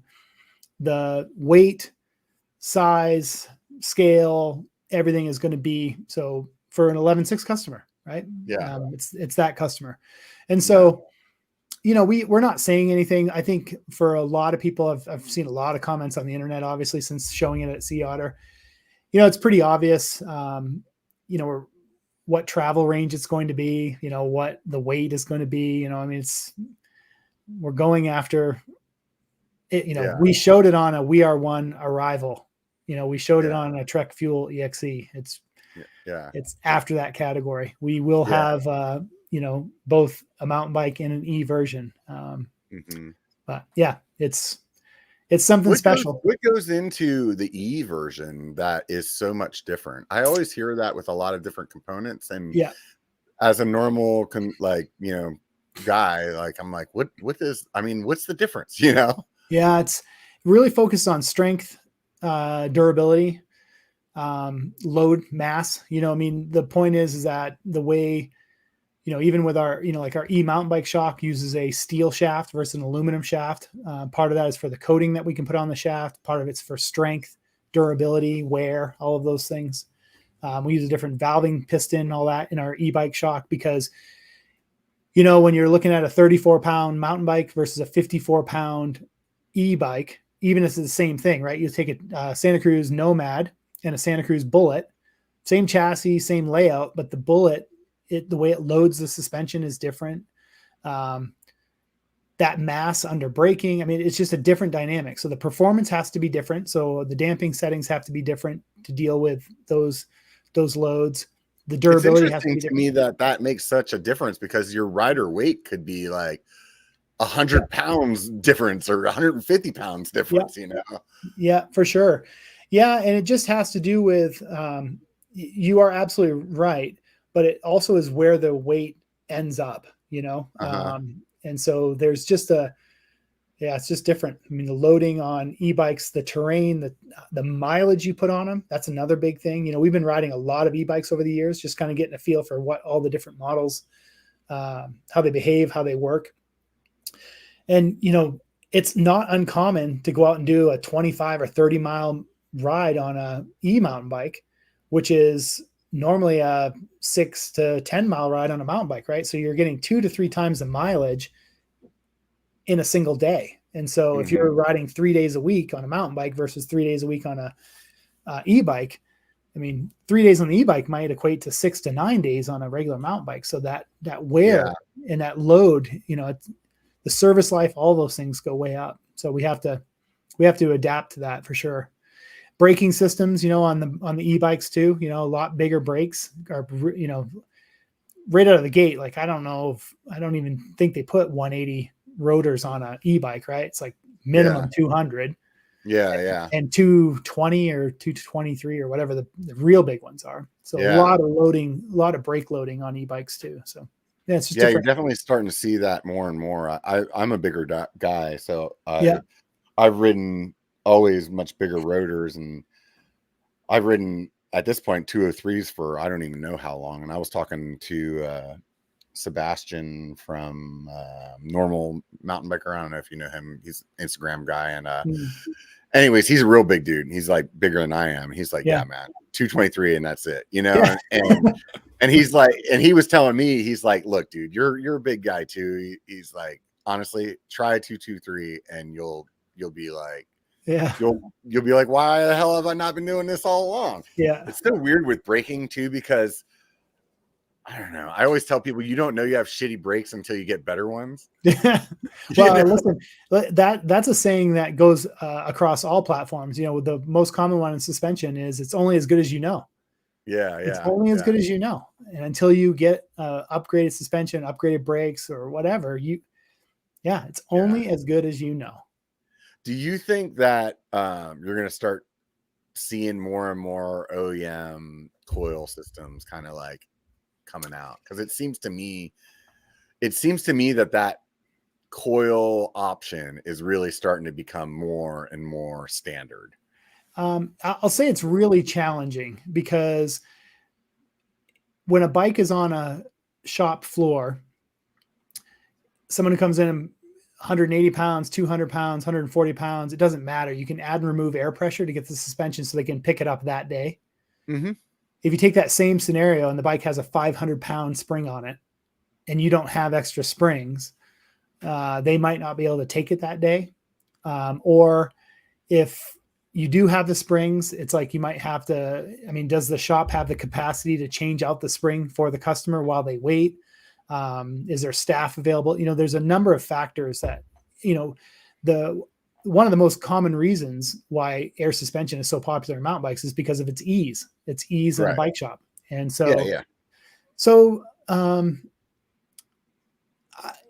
there's a demand for coil suspension at the OEM level. I just don't know. And again, we navigate that all the time, and we're real small volume on the OE side, obviously. Mm-hmm. So we navigate that all the time. And that's challenging. And it's why, again, BR is a successful OEM partner of ours, because they build boutique bikes or an Evil or a Revel. These are companies that have a little bit more flexibility. Yeah, you're starting to see that direct to consumer though come up more and more. Where like somebody like I had Commensal on a few weeks ago. Somebody like Fazari, where you can order it directly from them in this totally different configurable space. And I mean, I think it's easier for that to be coil. Yeah.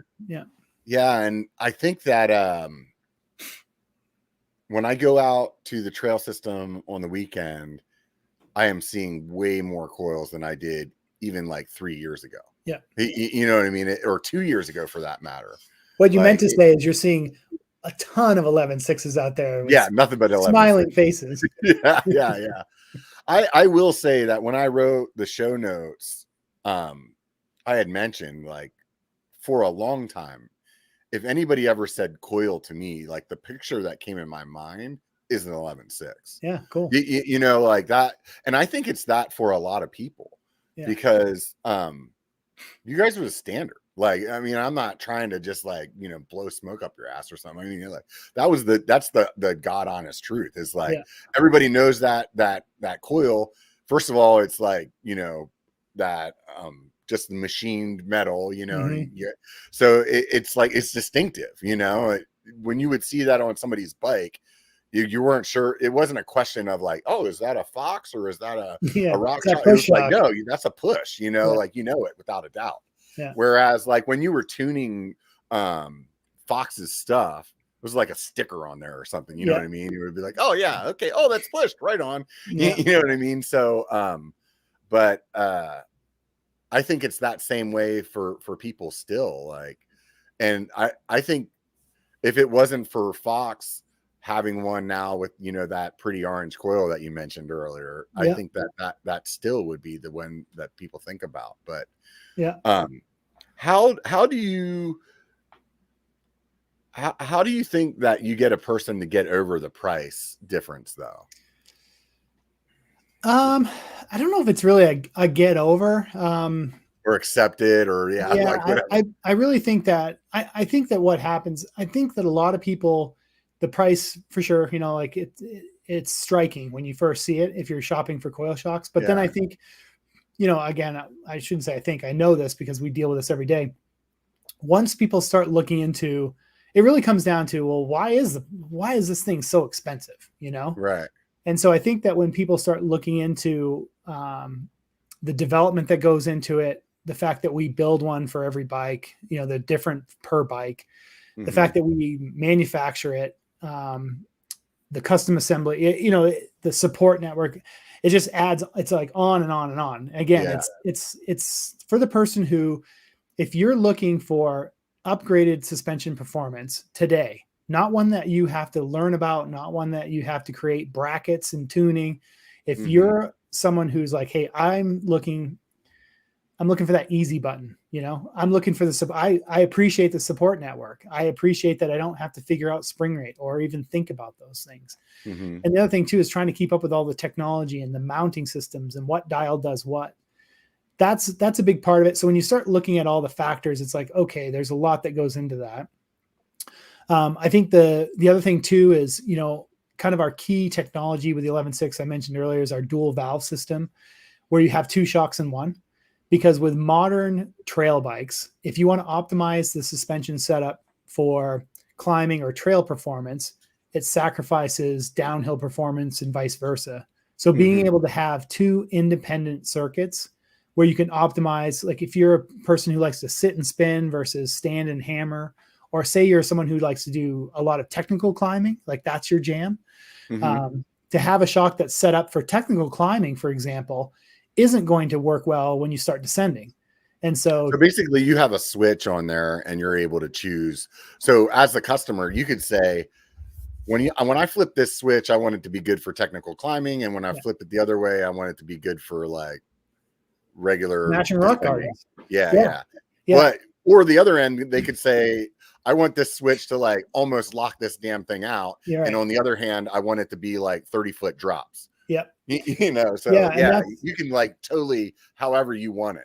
Yeah. And that's the real hit, right? Is most riders who are riding a longer travel bike understand that, if I want to optimize it for this type of terrain, it means I have to compromise for that type of terrain. And so that was our whole point. So the whole idea behind the dual valve was to give riders two distinct riding modes, not a climb switch or a lockout or one of those, like some kind of fast switch, but give them two different modes because, again, I like to, if a rider says, I really like technical climbing. Okay, well, to set the compression and rebound system and to set it up for that type of terrain where you want it to be firm, but has to have grip over roots and rocks and you're using your body English to get up stuff, that suspension is going to be horrible if you just want to have a plow bike on the big descents and rock gardens.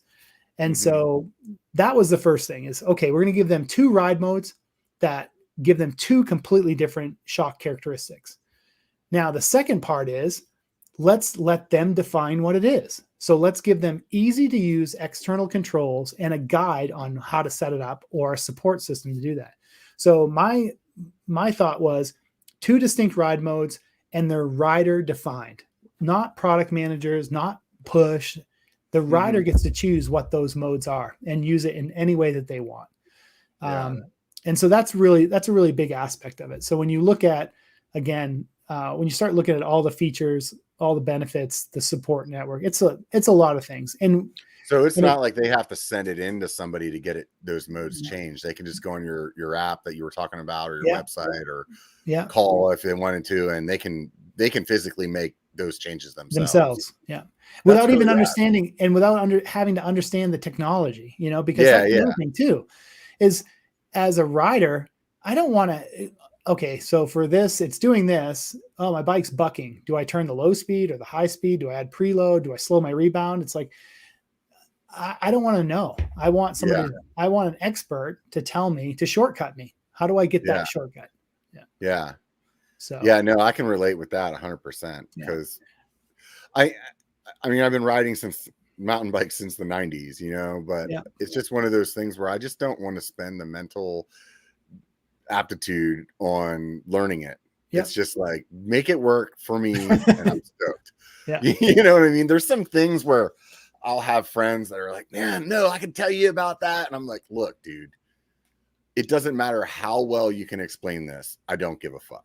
I just want to use it. It's just like I know where my boundaries are, and like right now, this is it. Like to me, flipping a switch on my shock is about as far as I can get. Before I'm like, I don't want to deal with this anymore, man. And that's you're our perfect customer, right? You're the person who's like, hey, I want the good stuff, and I want to know a little bit about it. And I want to understand some of it, but I don't want to go into the minutia. I don't want all the details. And so delivering this level of performance in a package that's easy to use and full support. Yeah. And again, it's, we get obviously a lot of people appreciate that we make it here. If that's another big aspect of it. And I will say that I have to give a shout out to our manufacturing team here because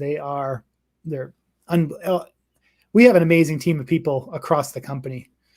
But to have engineers that design these complex high performance things and have our manufacturing team so committed to details and form and I mean, they make beautiful stuff. I'm super proud of our design, manufacturing, sales, assembly, like everybody who works here. Yeah, we have amazing. It's really cool that you know. First of all, I think there's a big push in the U.S. again to see American-made companies, and that's really you're starting to see a lot of businesses really kind of pivot that direction. Which, everybody I'm sure has their own opinion on it. My personal opinion is I think it's awesome, you know, and I'm willing to pay more for that. That's just, I'm okay with that. Yeah. And it does cost more. Maybe that's part of it. You know, I mean, part of the price is, you know, our materials, we use only domestic source raw materials. We use obviously US labor. It is just more expensive to make stuff here. And we're proud of that. We're really proud of it. So I mean, it is what it is. So you guys do everything in house. So are you like anno and everything in there?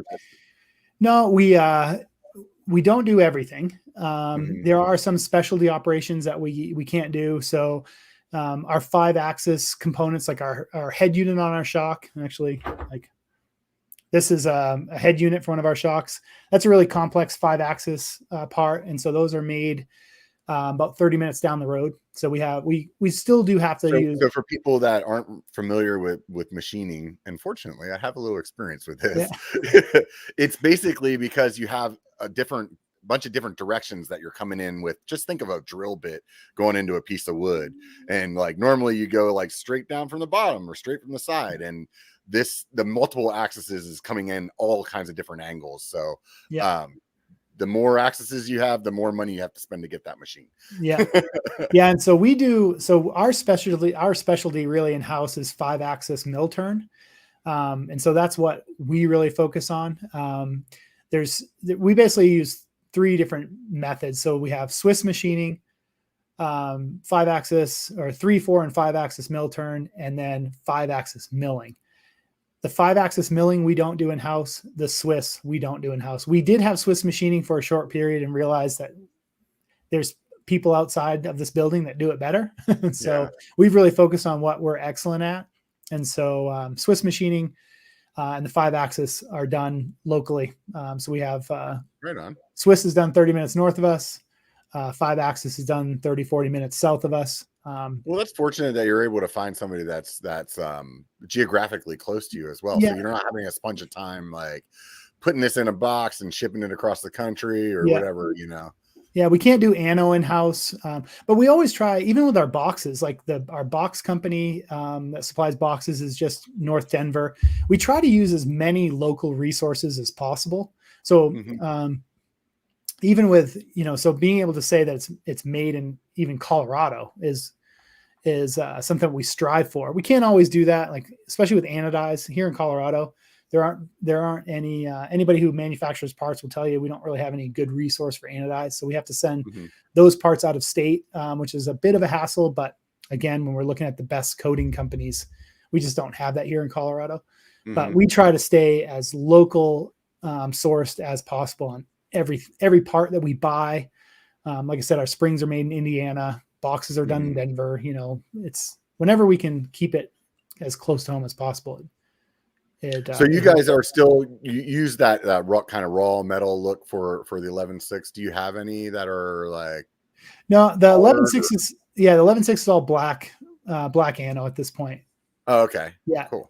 The raw one, it's funny, you know, we've had some feedback from people wanting us to bring that back as kind of a special edition. And we might just do that because I think it would be cool to do kind of the raw.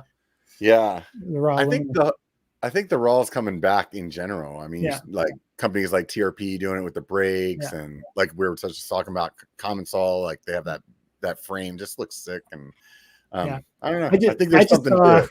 Yeah. Before this call, I was just downstairs and saw one of our forks in raw. So I saw a raw front fork and it's pretty crazy looking.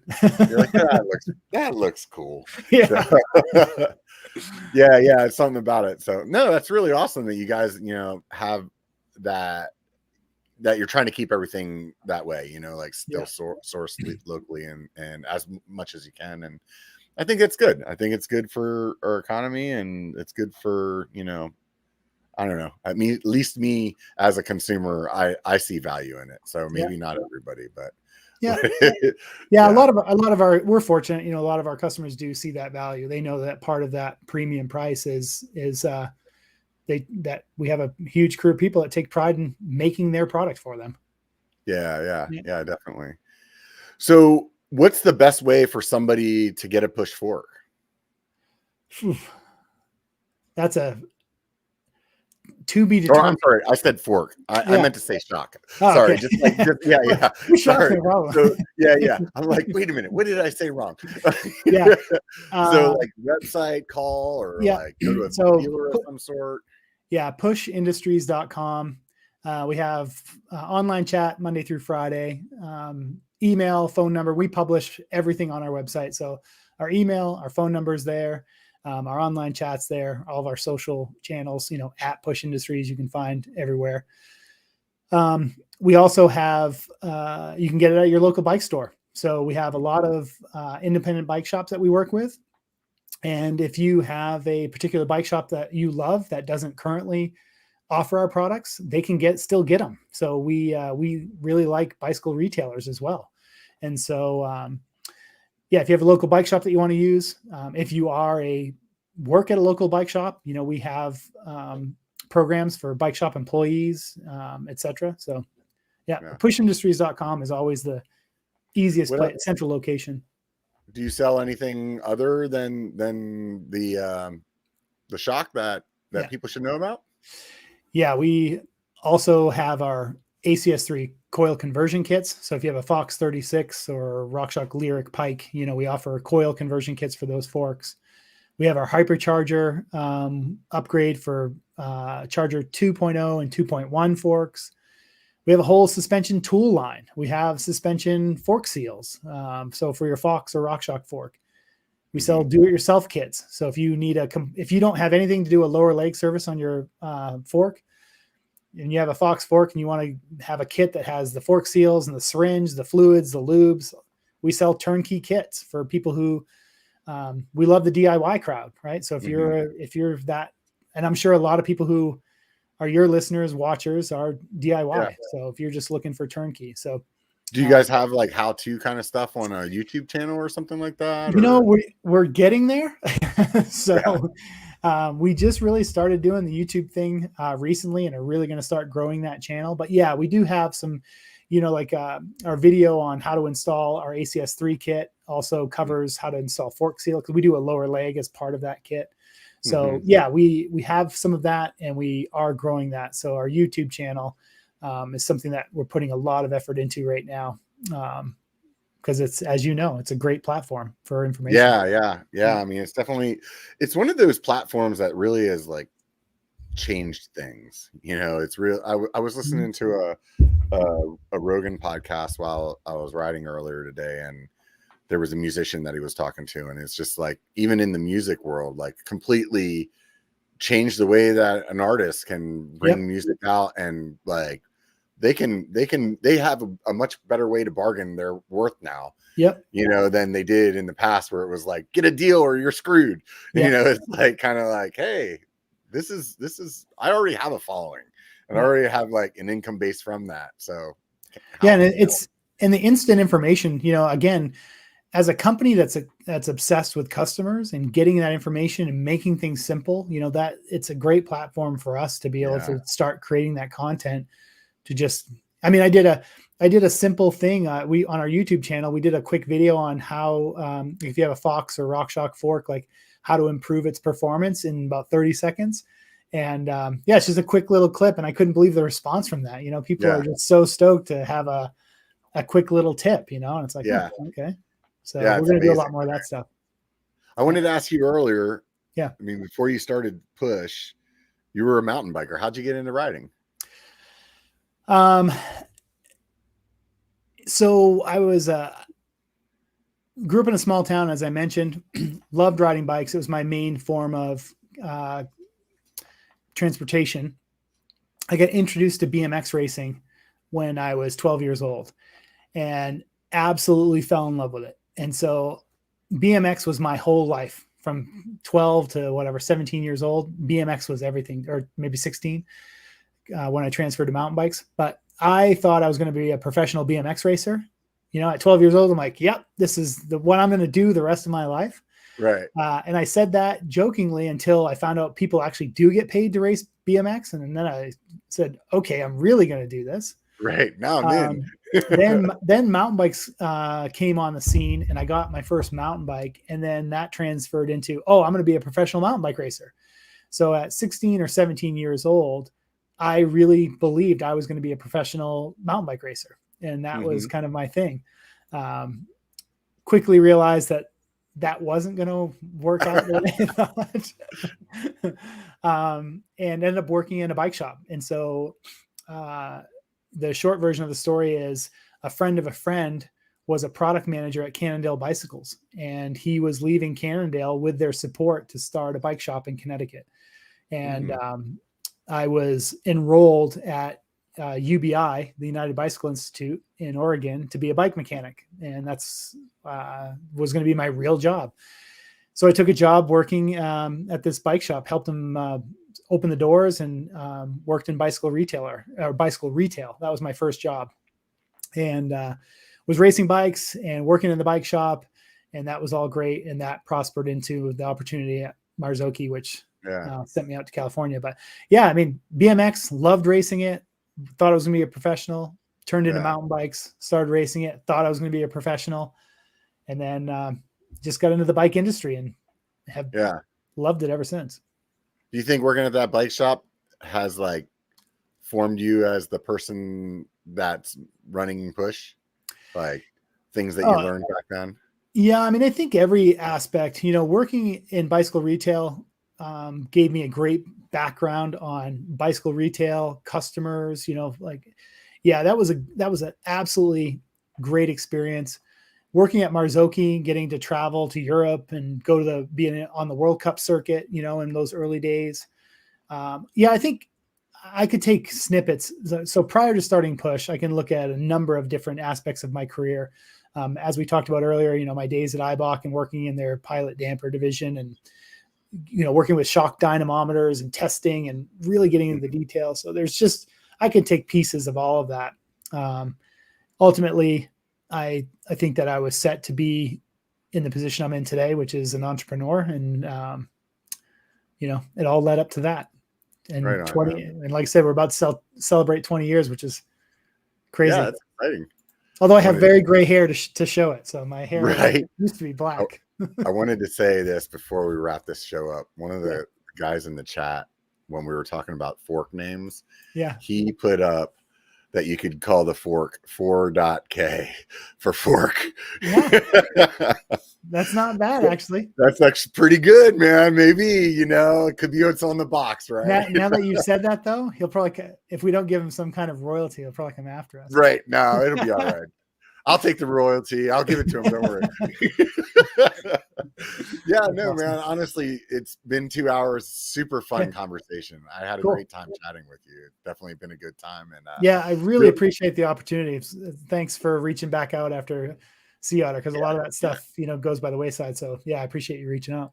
Yeah, I always try to wait a little bit because I feel like people should be able to decompress, but then sometimes I think because I wait, then people are like, I already forgot about that dude. So who knows?